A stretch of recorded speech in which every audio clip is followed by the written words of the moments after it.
Rabotai. Zéo, il est tard, on commence notre shiur. Boker Tov. N'importe quoi. On est aujourd'hui, jeudi 23 du mois de janvier, le Chaim Tovim ou Shalom, et le Kaf Vav, le 26 du mois de Tevet. Sheniske, le Agdil, Torah ou le Adira. Juste un instant. Une grande refoua shlema Bezrat Hashem pour Karol Frida Bat Taita. Refoua shlema refoua tenefesh refoua tagouf le Chaim Tovim ou Shalom. Ufren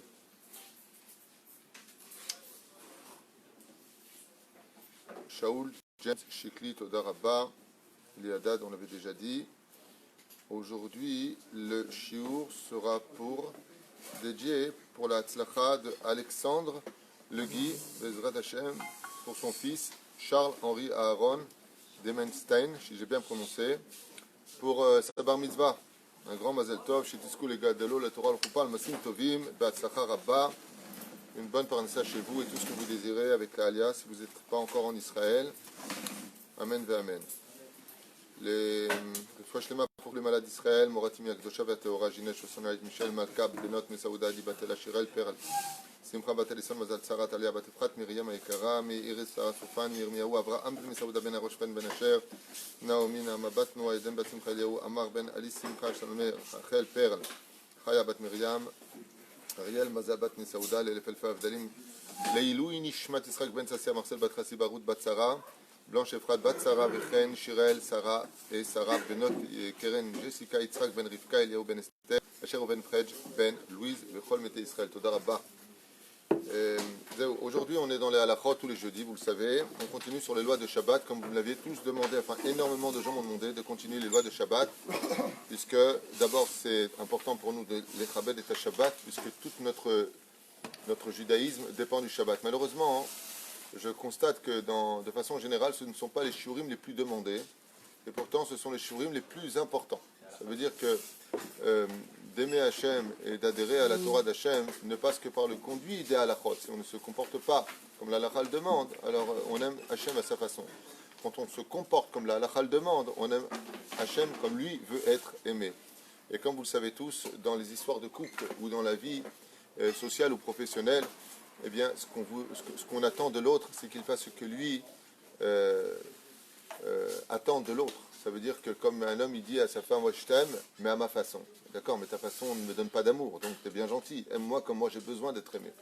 Si vous comprenez ça pour vous, comprenez-le pour Hachem. Le Créateur du monde nous a donné des halachot, al tikre alichot et la halachot, pas pour qu'on l'aime comme nous on a envie de l'aimer de façon philosophique, mais pour que l'on l'aime comme lui a besoin de se sentir aimé, comment le Créateur du monde se sent aimé quand on respecte la halakha. D'où l'importance d'étudier ces halachot, même si vous le connaissez. Donc on va essayer par contre d'aller un peu plus vite que d'habitude, parce que sinon on en aurait pour des années. On est dans les kelim chez Melarto Leisur. On avait vu ensemble dans les cours précédents qu'il y a des lois concernant le muktzeh. Le muktzeh, de façon générale, il est des rabbanan, il n'est pas des oraïta, sauf de déplacer un objet d'un reshut hayachid à reshut harabim, ou le contraire, qui par contre là serait un interdit des oraïta, de la Torah. C'est quoi reshut hayarabim, reshut hayachid, du lieu public au lieu privé, ou du lieu privé au lieu public. Donc on aurait un gros problème avec ça, avec des lieux intermédiaires comme Carmélite. Selon le Rav Ovadia Yosef, toutes les rues que nous avons en digne de Carmélite, donc c'est plus vraiment des lieux publics, parce qu'un lieu public serait normalement traversé par 600 000 personnes, selon quelques déotes dans la Torah, dans la Gemara. Velachen, aujourd'hui on étudie Keli Shemelarto le Issour, c'est-à-dire un ustensile qui est interdit d'être utilisé parce que c'est Shabbat, c'est un Jvout, c'est-à-dire un jour de repos, mais malgré tout ces ustensiles-là pourraient être d'une certaine façon utilisés, on s'était arrêté la dernière fois, comme le patish. Un marteau sert à construire ou à détruire, chose que l'on ne fait pas le Shabbat, mais il peut aussi servir à casser des noix pendant un repas, si ce n'est pas bien entendu un marteau de professionnel, comme par exemple le marteau du menuisier ou de l'ébéniste, ou un marteau de docteur, vous savez, pour certaines choses précises. Voilà, donc des choses qu'on ne prêterait pas en tout cas dans les mains d'un enfant. On va prendre quelques exemples ici pour avancer un peu plus vite de tout ce qui nous est rapporté. par nos chachamim. Par exemple, est-ce qu'on met les tefilines pendant Shabbat? Hein? On ne met pas de tefilines. Voilà. Alors je me dis, ma femme me dit, est-ce qu'il y a du monde derrière la caméra? Donc juste à l'occasion, quand je vous pose des questions, répondez, que ça ne fasse pas, je parle tout seul, alors que vous êtes assez nombreux. Baruch Hashem. On ne met pas les tefilines. À l'époque de la Gemara, oui, on mettait les tefilines le Shabbat, sachez-le. Hein? Okay. À l'époque de la Gemara, on mettait les tefilines le Shabbat. Seulement, on ne met pas les tefilines le Shabbat, mishum halacha. Vous savez? Il y en a qui mettaient les tefilines le Shabbat. Alors, les tefilines, est-ce qu'on a le droit de les toucher, de les bouger, ou même de les mettre pendant Shabbat, si par exemple on a la bar mitzvah de fils, lundi. Et l'enfant, vous savez que selon les Sfaradim, on ne met pas les tefilines à un enfant le jour de sa bar mitzvah. Que le gosse, surtout avec des tefilines durs parce qu'ils sont tout neufs, mamash, lo. Les tefilines pour un Sfarad se mettent à partir de l'âge de 12 ans. Donc pour la bar mitzvah de Le Guy, Alexandre, depuis l'âge de 12 ans, l'enfant doit apprendre à mettre déjà les tefilines tous les jours avec la bénédiction. Il met le talit. À partir de l'âge de 6 ans, dès qu'il est propre, dès qu'il est conscient de ce qu'il dit, on met un talit sur les épaules de nos enfants. On ne fait pas comme nos frères ashkenazim qui, eux, dans certaines régions, mettent le talit que quand ils sont mariés. On va s'aller crier contre ça en disant qui t'a donné une garantie que tu te marieras, alors quoi, tu ne feras jamais la mitzvah. C'est leur minag. C'est-à-dire, chacun son minag. Aval. Nous, les Sfaradim, on met le talit dès que l'enfant est propre et qu'il comprend qu'il a une mitzvah sur les épaules. Déjà, on lui met les talit. Donc, grande mitzvah d'acheter un talit à son fils dès qu'il a 6 ans et vous l'emmenez à la Beth Knesset. Et pour les tefilines, il y a une mahloquette à savoir ce qu'il les met à partir de l'âge de 11 ans ou de 12 ans. La mahloquette, c'est savoir si on les met à l'âge de 11 ans ou 12 ans. C'est-à-dire 2 ans avant la bar mitzvah ou 1 an avant la bar mitzvah. Sur le Maran Arav Ovadia Yosef, on les met au minimum dès l'âge de 12 ans. Pourquoi? Pas pour que le petit il arrive le jour de la bar mitzvah et on lui fait, il ne sait même pas ce qu'on lui fait, il sert super fort, il n'est pas habitué, les tefilines sont très durs. Mamash lo ta'out, c'est une erreur. On ne met pas les tefilines le jour de la bar mitzvah, uniquement on les met bien avant. Le avant, c'est indigne de chinour, c'est-à-dire d'éducation, et le jour de la bar mitzvah, c'est chova mideoraita, ça devient un jour obligatoire de la Torah. Quoi? Et le jeune 12 ans, il ne fait pas la prière avec les tefilines. C'est ce que je viens de dire. Il fait la bracha avec... Non, il le fait, mais il prie aussi tous les jours avec les tefilines. Bevadaï, quelqu'un qui n'est pas en... Il essayait juste... Mapitom, il met les tefilines et les tzitzit avec la bénédiction. Mishum chinour. Mazer chinour. Pérouche d'abord, éducation. Il faut l'éduquer à cela pour ne pas que quand il arrive, il devienne autodidacte du jour. Il ne sait pas de quoi il s'agit. Bevadaï qui doit les mettre. La seule différence qu'il y a, c'est qu'avant cette journée-là, il les avait mis des rabanan, tandis que maintenant, il met les tefilines, des oraïta. Maintenant, il est obligé de les mettre. Est-ce que le jour de sa bar mitzvah, puisque maintenant c'est plus du din chinour, mais din chova, est-ce qu'il doit faire chez Yanou ce jour-là? On ne fait pas chez Yanou sur une paire de tefilines, mais par contre, il serait bien, si vous me permettez de vous donner un bon conseil, ce que j'ai fait avec mes enfants, c'est que l'enfant, quand il va prendre son talit dès l'âge de 6 ans, il fait chez Yanou sur un talit. Le jour de la bar mitzvah, il est bon de lui racheter un tzitzit pour la bar mitzvah, et ce tzitzit de la bar mitzvah, il le mettra que le Shabbat. Pourquoi? Parce que nos chachamim nous disent qu'il est bon d'avoir un talit pour le Shabbat et un talit pour le chol. Donc celui qu'il avait l'habitude de mettre tous les jours et le garde pour le chol, s'il est trop petit, il en rachètera un autre. Et en disant la bénédiction le jour de sa bar mitzvah, chez Hayanu Vikiyemanu Vihigianu, d'abord il peut le dire sur le vêtement qu'il vient de mettre. En général, à la bar mitzvah, on met une chemise neuve, on met un costume neuf. Donc, de par cette même occasion, il dira la bénédiction de Sheikh Yanou et pensera à sortir ses tefilines de la mitzvah. Velachen, le jour de la bar mitzvah, il pourra dire Sheikh Yanou sur le talit nouveau ou sur les vêtements qu'il porte sur lui et en même temps sortir la paire de tefilines qu'il met. Mais si la paire de tefilines qu'il a les a déjà mises avant, Kalva Chomer qui ne dit pas Sheikh Yanou dessus, puisque c'est déjà quelque chose qu'il a pratiqué pendant 12 mois. Alors, le Bedi Avad, il peut tout à fait faire la bracha sur son tzitzit ou sur son vêtement et sortir cette filine le jour de la bar mitzvah, Mishum Din Sheikh Yanou, d'être arrivé enfin à ce jour extraordinaire de la bar mitzvah. Avant l'âge de 12 ans, il peut quand même les mettre, ces tefilines. On a dit de 12 ans à 13 ans, il met les tefilines et les Shem Chenour. Mais si avant 12 ans, il veut déjà s'entraîner, il peut. À 11 ans, à 10 ans, déjà à partir de 11 ans. Il peut même les mettre à l'âge de 11 ans.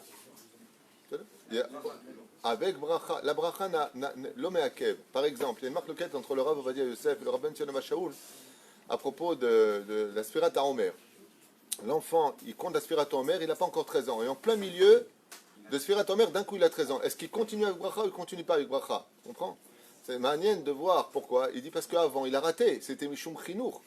Donc, et donc s'il a raté, il ne peut pas continuer. Il dit non, ma pitom, comme il a commencé, il n'a pas raté un jour, donc il pourrait continuer. Marloquette entre ces deux grands géants de la Torah. D'accord? Mais Vadaï qu'un enfant, comprenez-le bien, un enfant, dès l'âge de 6 ans, devient obligé de pratiquer la Torah et les mitzvot Mishum Chinour, c'est-à-dire à cause de son éducation, pour ne pas qu'il arrive à l'âge de 13 ans et tu lui dis, tiens maintenant tu sais parler la viande, tiens maintenant tu fais... C'est de l'éducation. Je crois qu'il n'y a pas lieu de s'énerver avant. D'abord on ne s'énerve jamais, mais je veux dire d'être makpid. Quand il est jeune, il a 8 ans, ils disent, ouais, regarde comment tu te comportes, tu ne fais pas la Torah et les mitzvot. C'est de l'éducation, il faut l'amener avec amour et avec pédagogie vers cette habitude. Le mot est très péjoratif, habitude, parce que l'habitude est un ennemi de nos mitzvot. On doit tous les jours vivre nos mitzvot comme si c'était un renouveau de la vie. Mais, quoi qu'il advienne, de l'habituer que ses membres, que son judaïsme à lui, soit déjà empreint de la pratique des mitzvot. Pourquoi? Parce que le Yetzer Hara est très fort en lui, et que le jour où la guerre commence, c'est le jour de sa bar mitzvah, puisque le Yetzer Hara enfin réagit. Donc il y a toujours une descente après la bar mitzvah. Avant la bar mitzvah, il n'y a pas trop de difficultés d'emmener nos enfants à la Beth Knesset, qui mettent les tefilines. D'ailleurs, ils sont plus marpires que toi. Papa, je veux des tefilines. Papa, je veux. Et après la bar mitzvah, il dort, et il ne veut pas les tefilines, et makara. Là, maintenant, on voit que dès que c'est sérieux, eh bien, le Yetzer Hara grandit, parce que le Yetzer Hara a grandi. D'où l'expression Gadol Yetzer Hara Minoso. Le Yetzer Hara grandit en même temps que l'homme grandit. Il est dans un nom de Shvirat Hakelim. Il va casser, à l'âge de ses 13 ans, l'éducation acquise par justement le chinour et non plus par le fait d'être obligé. C'est pour ça que nos Chachamim ont fait un psak qui est très connu. Gadol a Metzuvé Mimish Eneno Metzuvé. Plus grand est celui qui reçoit un ordre et qui fait la Torah que celui à qui on n'a rien demandé, qui n'est pas obligé et qui le fait quand même, c'est l'éducation. Donc pourquoi? Parce que tant que tu n'es pas obligé, quelque part, tu as un salaire, mais tu n'as pas fait la mitzvah. Bravo, tu as fait quelque chose de bien, tu as un salaire pour ça, mais il n'a pas fait la mitzvah. Pourquoi? Parce que tu n'es pas Metzuvé encore, tu n'es pas obligé de le faire. Mais quand Dieu te demande quelque chose, tu m'appelles le libre arbitre, tu es fatigué, ne le fais pas, laisse tomber. Donc ça devient plus dur. C'est là. Ok, la question que j'avais posée à Alpi Alacha était est-ce que oui ou non on peut mettre Bessachakol et Tfilin, on peut les bouger? Est-ce que Yimina ou Smola, si quelqu'un aurait la bar mitzvah lundi, son fils il ne sait pas mettre les Tfilin comme il le faut, papa, j'ai pas encore assez d'assurance. Alors c'est Mouktsé. Pourquoi les Tfilin sont Mouktsé? Parce qu'on ne les met pas le Shabbat. Alors si tu ne les mets pas le Shabbat, pourquoi tu les toucherais le Shabbat? Zé, Zot là. Et voilà, Tfilin Dinam qui klish melarto les Issour. Donc ça appartient à quel groupe d'interdits de déplacer? Keli shemelarto le issour. On l'avait vu ensemble, pour ceux qui ne sont pas au courant, qu'un keli kemelarto le issour a le droit d'être déplacé pour deux raisons. Le tzorer goufo ou le tzorer mekomo. C'est-à-dire goufo, si j'ai besoin de lui, goufa. J'ai besoin de lui pour lui. J'ai besoin. Donc là, si je mets des tefilines à mon fils pour lui apprendre, par exemple, que lundi, comment on met les tefilines, j'ai besoin des tefilines goufo. Ça veut dire pour eux-mêmes. Est-ce que j'ai le droit de les prendre et de lui mettre pendant Shabbat? Vada sheken. C'est ce que j'explique. Si tu écoutes, tu vas comprendre. J'ai besoin des tefilines goufo. Par exemple, le marteau qu'on avait vu tout à l'heure, je n'ai pas le droit d'utiliser pour casser un mur ou pour construire quelque chose, mettre un clou. Je n'ai pas le droit à Shabbat. Bonnet, sourd. Okay? Mais pour casser des noix, pas de problème. Pas de problème. Pourquoi? Parce que j'ai besoin du marteau pour le marteau et non pas pour le travail que je vais faire avec. Donc il y a une différence entre l'intention de prendre et l'objet lui-même. Les tefilines en eux-mêmes, je n'ai pas le droit de les utiliser pour leur mission. Mais dans le tachles, maintenant j'ai besoin de tefilines. Pourquoi? Parce que je vais montrer à mon fils comment utiliser les tefilines pour les tefilines et non pas pour les mettre. Dès qu'on a le droit. C'est pour ça qu'il faut étudier. Alors, pour eux-mêmes ou pour l'endroit. Par exemple, si mon sac de tefilines est mis sur une chaise pendant Shabbat, j'ai oublié de l'enlever avant l'entrée de Shabbat. Maintenant, j'ai Chilo qui vient à la maison, il a besoin d'une chaise. Qu'est-ce que je fais? Je prends mon sac de tefilines, je le porte et je le mets dans l'armoire. Je le place quelque part ailleurs. Pourquoi? Parce que j'ai besoin d'endroit. Il y a des ustensiles ou des choses qu'on n'a pas le droit. Comme Chesronkis, je ne peux pas les déplacer. On avait expliqué, pour ceux qui n'ont pas vu les autres shiurim, c'est tellement important de suivre à chaque fois les shiurim, que même si je m'absente et que je pars en séminaire ailleurs, mais il est impératif de comprendre qu'il y a des 8 groupes d'interdits de déplacer le Shabbat, et déplacer, ça signifie quoi? Deux choses. Oker ou maniya. Je déracine de sa place et je pose. Mais si je n'ai que déplacé, et que je n'ai pas posé, alors je n'ai pas réellement fait le issour. C'est pour ça que des fois, quand on va quelque part et qu'on se rend compte qu'on a son portefeuille sur soi, mince, j'ai oublié de l'enlever, d'où l'importance de vérifier avant l'entrée de Shabbat qu'on n'a pas de stylo sur soi, qu'on n'a pas son portefeuille ou de l'argent ou autre chose, oui, eh bien, s'il est posé, je n'ai pas encore enlevé, qu'est-ce que je fais? Je ne touche pas. Quand j'arrive à la maison, qu'est-ce que je fais? Je prends ma veste et je la pose Nigmar Asipour, ou j'en ai une autre, ou je retourne ma veste et de lui-même, le porte-monnaie tombera là où je veux qu'il tombe, mais moi je ne le prends pas et je ne le déplace pas. Ça s'appelle béchinouille. D'accord? Faire un chinouille, c'est-à-dire un changement pour le déplacer. Comme je vous l'avais dit la dernière fois, il y a quelqu'un qui m'avait posé une question, et encore cette semaine, quelqu'un m'a reposé la même question. C'est un truc de fou. Il m'a dit, en quoi ça dérange Dieu qu'on éteigne ou qu'on allume la lumière le Shabbat? Franchement. C'est une bonne question. Pourquoi? Franchement, Aaron, c'est une bonne question, non? Le mec qui vient, on est Shabbat, ouais. Le mec qui vient, il allume la lumière. Une marloquette à savoir entre le Chazon Ish et d'autres poskim, quand on allume une lumière, qu'est-ce qu'on fait comme issour? Est-ce qu'on fait un issour bonnet, construire, ou est-ce qu'on fait un issour loteva haru, allumer? Esh. Marloquette. Chazon Ish, il dit bonnet. Là, tu construis. D'accord? C'est marloquette. Alors, je vais expliquer une chose. Je lui dis, regarde, c'est très simple. Tu connais le principe que quand tu allumes là, ça éteint là-bas? Il m'a dit, oui, je connais ce principe. Vous savez, il y a des trucs comme ça, quand tu allumes ici, ça éteint automatiquement de l'autre côté. Ça s'appelle le va-et-vient, exactement. Alors, je lui dis à ce monsieur la chose suivante. Vous comprenez pourquoi je vous parle de ça par rapport au Moukhtse? Ouais. Je lui dis, bah, c'est très simple. Quand le Shabbat, tu allumes la lumière, tu éteins une autre lumière de l'autre côté dans le monde futur. C'est pas compliqué. Ce qui fait que quand à 120 ans, tu partiras de ce monde, comme tout Israël à part au monde futur, tu vas arriver dans ton monde futur. Se mentir, pourquoi on n'y voit rien? Parce que tu as allumé la lumière Shabbat. Quand tu allumes la lumière d'un côté, tu éteins une lumière de l'autre côté.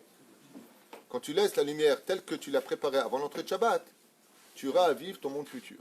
Ce qui fait que les conséquences de l'un ne sont que les actions de l'autre. C'est ce que dit le 121e Tehillim. Hashem tzilecha aliyad yeminecha. Je ne serai que l'ombre de tes actions. L'ombre veut dire si tu éteins les lumières de ce monde, eh bien tu t'obscurcis le monde futur. Ce qui fait que l'homme, il lui dit, tiens, j'ai un super cadeau pour toi, regarde la maison. Il dit, le problème, c'est qu'il n'y a pas d'électricité. Il dit, si tu avais été chômeur Shabbat, tu aurais de l'électricité ici. Donc c'est pareil pour le Moukhtse. Tu déplaces des choses dans ce monde, tu as déplacé pour l'éternité des choses dans l'autre côté. Si tu fais tchouva, tu remets tout dans l'ordre. C'est pour ça que nous avons le Seder de Pessah, Yigi Azman, Shiyeh Seder B'chaim Shelanu. Ezrat Hashem. On va peut-être finir la première halakha des Tfilin, Yatik Ouijek. Peut-être on avance. on est là. Yofi. Tfilin dinam ki klishmer to leisur mepinei she'asur lanicham beshabbat. On n'a pas le droit de les mettre pendant Shabbat. Asur le taltalam ki im le tzorer. On n'aurait pas le droit de les déplacer, si ce n'est que si j'ai un besoin de cela. Kegon sherotzeh lishtamesh bamakom shemunachim racha le taltalam ou lanicham bemakom acher. Je viens de vous dire, ils sont sur la chaise, j'ai besoin de les mettre ailleurs. C'est un keli qui est melarto leisur. Donc si j'ai besoin de l'endroit ou de même, j'ai le droit de les toucher. Ou par exemple, qui sont placés dans un endroit où c'est pas digne là-bas, ils sont à côté des toilettes. Mais pas des filines à côté des toilettes, donc je vais les enlever pour ça, plus tard. Ou de peur qu'ils tombent de l'endroit où ils sont. On a le droit de les prendre. Ou alors qu'on risquerait de les voler. Vadak moutar les prendre et de les déplacer. Et par exemple, le mec qui vient, il voit dans sa chambre, il voit que le sac de tefilin qui était posé sur sa chaise, je ne sais pas ce qu'il ferait là-bas, enfin le méchané, dans le salon, on va dire que ça c'est mieux, et ils sont tombés. Qu'est-ce que je fais Shabbat? Est-ce que j'ai le droit de les ramasser? Réponse, Bevadai Sheken, tu les embrasses, tu les poses sur la chaise, et Nigmar Asipur, Vadai Sheken. Ou Misheshto Talit Achat. Quand j'ai un Naflou, Moutar, Lanicham, et Makom Shamour, et il aurait le droit de les mettre dans un endroit pour les préserver de retomber. Maintenant, s'il a besoin, son fils, de dire, papa, comment on les tefilines, pourquoi est-ce que ceci et cela, comment je peux reconnaître des tefilines de Rashi Rabnoutam par rapport au poil de veau qui dépasse, par exemple, est-ce que j'aurai le droit de prendre les tefilines ou d'expliquer comment ça se passe dans les tefilines? Il y a 4 maisons, Arba Batim le Maala, est-ce que j'ai le droit de prendre les tefilines dans les mains, de lui expliquer? Étant donné que j'ai besoin des tefilines goufa, pas pour les mettre, pour faire la mitzvah de mettre les tefilines, c'est le Shabbat, mais pour lui expliquer, j'ai tout à fait le droit de les manipuler pendant Shabbat, avec bien entendu beaucoup de kedusha et de kavod, pendant Shabbat, pour montrer à mon fils comment les utiliser. Qu'est-ce que c'est des tefilines si pendant Shabbat j'étudie les lois de tefilin? Un petit ne comprend pas, tu peux tout à fait prendre la paire de tefilin, montrer, regarde comment ça se passe, même si c'est Shabbat Kodesh. C'est-à-dire, Abal Stam Vadai Shezasu. Omi Sheshlo Talit Achat le Shabbat Velechol. Donc celui aussi qui a un talit, Keli Shemelarto le Issour, Dans quel sens? Il est mukdash lechol munachim betik echad. Yakpid la'asir et talit shel matfilin b'yom shishi. Il est préférable de prendre, par exemple, si malheureusement il n'a qu'un seul talit pour le chol et pour le Shabbat.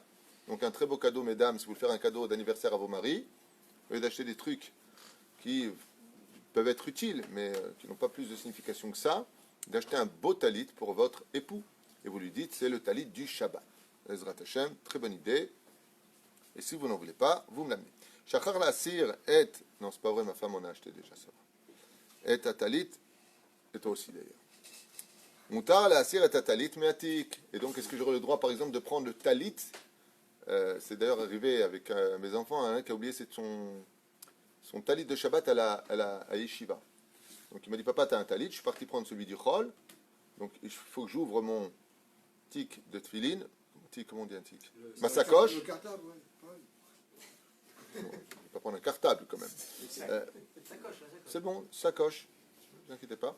Les mecs sont marmires, tu sais, sur le mot non, tic. Dans ce cas-là, je peux ou prendre le talit directement, ou alors retirer carrément la paire de tefilin du tic, ok, pour pouvoir prendre le talit qui est à l'intérieur avec le tic, si, bien entendu, cela est utile. Un méhavrer. Alors un méhavrer, c'est un ventilateur. Est-ce qu'on aurait le droit de le déplacer ou pas pendant Shabbat? C'est cliché, mais l'arto, les issours.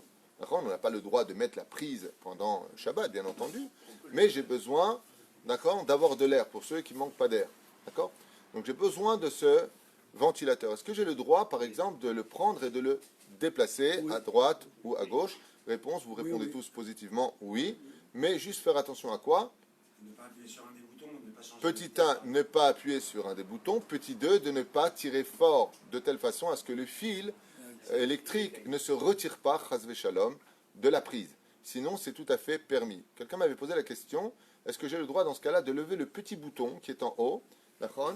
C'est un bouton qui va permettre de pouvoir aller à droite et à gauche pour envoyer de l'air dans les quatre coins de la pièce. Est-ce que j'ai le droit de lever ce bouton? Jonathan nous dit... Oui, il n'est pas sûr. Non. Lui, il n'est pas sûr. Lui, il dit... Oui, puisque c'est manuel. Il n'y a aucun C'est problème. mécanique, tu veux dire. C'est mécanique. C'est bonnet quand même. Bonnet. Non, c'est pas bonnet du tout. Rabbi Meir, il a dit, c'est pas bonnet. Mahlouket, Rabbi Yohanan. Rabbi Meir. Daniel. Alors oui, non, c'est moutar ou assour. Réponse qu'il n'y a absolument aucun problème de déplacer son ventilateur pendant Shabbat, à la condition où on fera attention de ne pas toucher à aucun bouton, petit 1, petit 2, de bien mesurer quand je vais déplacer mon ventilateur, que le fil ne soit pas assez court pour être déplacé. Mais si c'est stable, j'ai besoin de le tourner de l'autre côté, ou par exemple quelqu'un a un peu froid à la gorge la nuit, il veut tourner son ventilateur contre le mur, il n'y a absolument aucun issour pour cela, puisque Goufo, je n'ai pas besoin de lui. Les horaires Goufo ou Mekomo. Donc je peux tout à fait le déplacer.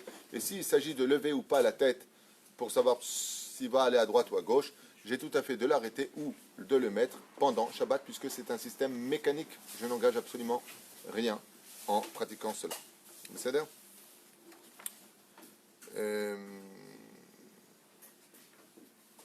כן, זהו. מזגן שפועל מותר לסגור באופן מכני את מוצא התלאה, מעבירה את האוויר, המזגן או לפתחו, וכן מותר לשנות את כיווני האוויר, הקר או החום. Donc on aura le droit, vous savez, quand on a un mazgan, il y a les volets, les clapets, donc on a tout à fait le droit de jouer avec, puisque c'est aussi mécanique pendant Shabbat. Je peux tout à fait les diriger à droite, à gauche, en haut, en bas. Et puis natenu en beze shum baya. Téléphone. Téléphone. Moutar ou assour be Shabbat. Téléphone nayad. Est-ce qu'on a le droit de le déplacer ou pas? Alors d'abord, le fait méod. Chez la Tova ou Amar. Rabbi Yochanan, Jonathan, il nous dit Chesron Kis. Donc Chesron Kis, on n'a pas le droit du tout, d'accord? Chez la Tova.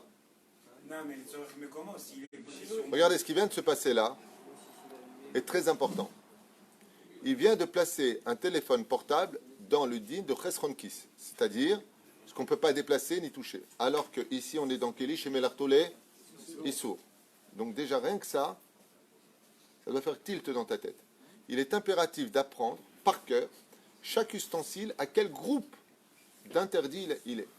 À quel groupe il appartient. Alors téléphone, téléphone à 600 euros, un téléphone à 600 טלפון נייד, הרי הוא כלי שמלאכתו לאיסור ולכן אם כיוונו אותו לפני השבת על מנת להשתמש בשבת כשעון מעורר, אסור לעשות בו כל שינוי בשבת. Par exemple, celui qui veut l'utiliser comme un réveil avant l'entrée de Shabbat, il a préparé, il n'a plus le droit de changer les horaires. כגון להפסיק את הצלצול שבו, comme d'arrêter dessus. אך מותר לטלטלו במקום אחר כדי שלא יפריע לו הצלצול. Alors, il a raison et il a tort. Et je vais vous dire pourquoi. C'est très intéressant de dire qu'un téléphone portable, c'est un cliché mélarto l'issour. C'est-à-dire qu'on ne prêterait pas, étant donné que la halakha ne va pas aller selon toi. Moi, je pense qu'un téléphone, au niveau de ce que ça représente, à 3000 shekels le téléphone ou 600 euros le téléphone, ce serait un keli qui mélarto les... Chesron-kis, nachon. Mais la halakha ne va pas selon toi ni moi. Elle va selon la majorité. Et comme on peut constater qu'aujourd'hui, n'importe quel gosse possède des portables d'une grande valeur, et qu'aujourd'hui, les gens n'ont pas de problème de le laisser dans les mains des enfants dans les poussettes, et tu vois le gosse se jeter par terre, et il recommence, il lui redonne, et il rejette par terre. Étant donné qu'on a fait cet appareil qui coûtait à l'époque 6000, 7000 shekels en Israël, quand sont sortis les premiers portables, vous savez, Talkie-Walkie, les premiers portables, téléphones portables, à cette époque-là, oui, ça aurait été indigne de Chesron-Kis. Aujourd'hui, les portables, tout le monde en a, les enfants en ont. Étant donné que la majeure partie du monde entier, aujourd'hui, Mezalzelim, dans la valeur des portables, c'est descendu de niveau, et donc on a tout à fait le droit de placer son portable pendant Shabbat, d'un endroit à un autre, si j'ai besoin de l'endroit. Quoi? S'il est allumé. Non. S'il est allumé en sachant que tu le prends, ça va provoquer un allumage? Non. D'accord, c'est pas chez l'eau. Quoi que ce soit un allumage électronique, donc des rabananes, aval quoi qu'il advienne, je vous lis la halakha, je finirai avec ça puisqu'il est l'heure. Areukli shemelarto le issour. Donc apprend aujourd'hui que le téléphone appartient au keli shemelarto le issour. ולכן אם כיוונו אותו לפני השבת על מנת להשתמש בו כשעון מעורר, אסור לעשות בו כל שינוי בשבת. Parce que je l'ai utilisé comme un réveil, donc je ne peux pas toucher maintenant. כגון להפסיק את הצלצול שבו, אך מותר לטלטלו למקום אחר, או כדי שלא יפריע לו הצלצול. Si par exemple, le matin j'ai mis mon portable et qu'il fait tididit, tididit, tididit, Shabbat matin pour être sûr d'aller à la Beth Knesset, maintenant le tziltzul ne cesse d'arrêter qu'en le prenant, comme il est en train de l'étzalsel, et donc il est déjà allumé, je le prends, je le mets ailleurs pour ne pas réveiller ma femme, est-ce que j'ai le droit pendant Shabbat? Et réponse, oui, bien entendu, s'il n'est pas branché, le mec il le débranche, il le déplace, Chaz v'Shem assour. Et le rebranche de l'autre côté. Ah, mais s'il est allumé avec le téléphone sur le lit, comment je fais pour l'enlever? Hein? Si tu veux mon téléphone allumé, mais il est sur le lit, comment je fais pour l'enlever le vendredi soir? Alors dans ce cas-là, je fais un chinouille. Ken. Chinouille en plus électronique, Ken. Tu le fais un joute des joutes. Baruch Adonai leolam amen.